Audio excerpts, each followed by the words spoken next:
والدین کے رویوں میں اولاد کے لیے جو نرمی ہوتی ہے، اس نرمی کی وجہ سے عمومی طور پہ جو لاڈ ہوتا ہے، پیار ہوتا ہے، وہ پھر انسان کی طبیعت کا حصہ بن جاتا ہے، اور اولاد جب بڑی بھی ہو جاتی ہے تو وہ والدین کو اسی طرح سے ٹریٹ کرتی ہے، جبکہ اس کو یہ سمجھنا چاہیے کہ اللہ رسول کے بعد اگر سب سے فائق حق کسی کے ہیں تو وہ والدین کے، اور ان کی ناراضگی اللہ کی ناراضگی ہے، اور ان کی رضا اللہ کی رضا ہے۔ ان کو خوش کر دینا اللہ کو راضی کر دینے کے مترادف ہے، اور ان کو ناراض کرنا اللہ کو ناراض کرنے کے مترادف ہے۔ اور یہ بات ذہن میں رکھیے گا کہ اگر والدین راضی نہیں ہیں تو رب بھی راضی نہیں ہے۔ اللہ کی رضا نصیب ہی نہیں ہو سکتی، آپ کے عمل، آپ کی محنتیں، آپ کے سجدے اور آپ کی عبادتیں، ریاستیں، چلہ کشیاں، یہ کچھ کام نہیں آتی اگر والدین راضی نہ ہوں۔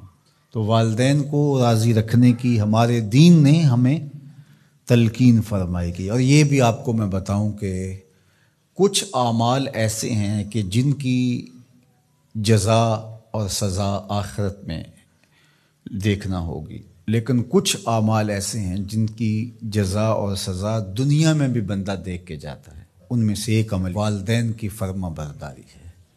جو والدین کا فرما بردار ہو، آپ اس کی پگڑی کا کلس کبھی نیچا ہوتے نہیں دیکھیں گے، اور وہ گناہ جس کی سزا آخرت میں تو ہے ہی ہے، دنیا میں بھی ضرور ملتی ہے، وہ والدین کی نافرمانی ہے۔ اس شخص پہ نشان لگا لیں جو ماں باپ کا بے ادب اور گستاخ ہو، آپ اس کو دنیا پہ بھی رسوا ہوتا پائیں گے، دنیا پر بھی وہ سرخرو نہیں ہو سکے گا۔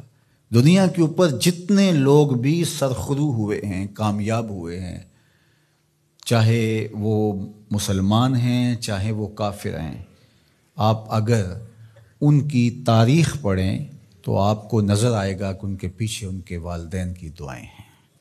اگر والدین کی دعائیں نصیب ہیں تو انسان سرخرو ہوتا ہے، اور اگر والدین کی دعائیں حاصل نہیں ہو پاتی تو محنتیں بھی انسان کی اکارت چلی جاتی ہیں۔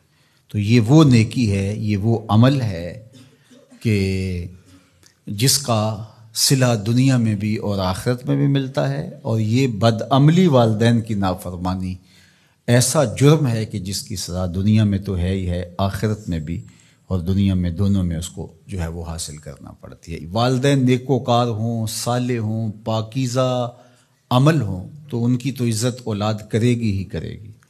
والدین برے ہی کیوں نہ ہوں، یا والدین بہت گناہ گار ہیں، شرابی ہیں اور بدکار ہیں اور اعمال بد ہیں، تو ان کی توہین نہیں کی جائے گی، اور اس بد اعمالی کی وجہ سے ان کے لیے دعائے خیر کی جائے گی۔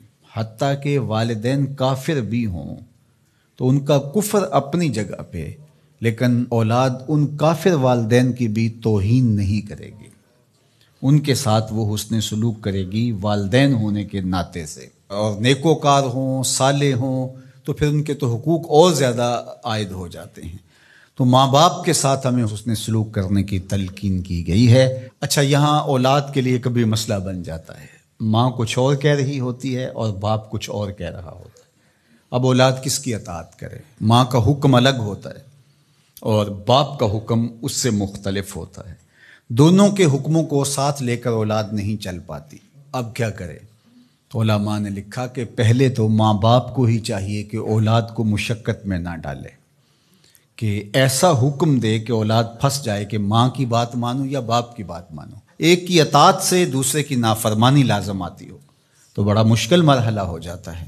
تو والدین کو اتنا خیال اور اتنا لحاظ رکھنا چاہیے کہ ان کو مشقت میں نہ ڈالے، ایسا حکم نہ دیں جو وہ بجا نہ لا سکے، جو ان کے لیے پورا کرنا مشکل ہو۔ اور بالخصوص ماں باپ کی لڑائی کے اندر اولاد جو ہے وہ پس کے رہ جاتی ہے، ماں کی بات مانی تو باپ ناراض، باپ کی بات مانی تو ماں ناراض۔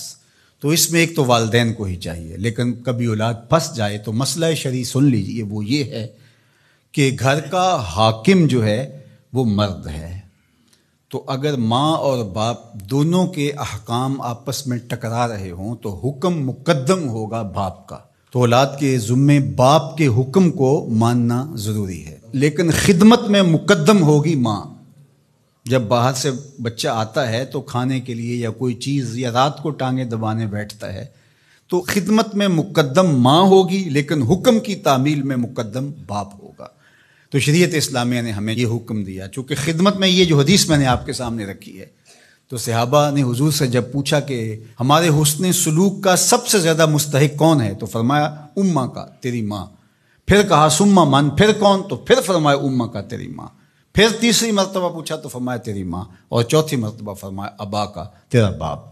تو اس اعتبار سے خدمت میں ماں مقدم ہے لیکن تعمیل حکم میں باپ مقدم ہے۔ تو باپ اور ماں یہ اللہ کی رحمتوں کے دو روپ ہیں۔ اللہ نے باپ کے سینے کے اندر بھی ایک اولاد کے لیے محبت کا جہاں آباد کیا ہے، اور ماں کی ممتا اور ماں کا پیار اور ماں کی الفت، یہ تو ایک کائنات ہی الگ ہے۔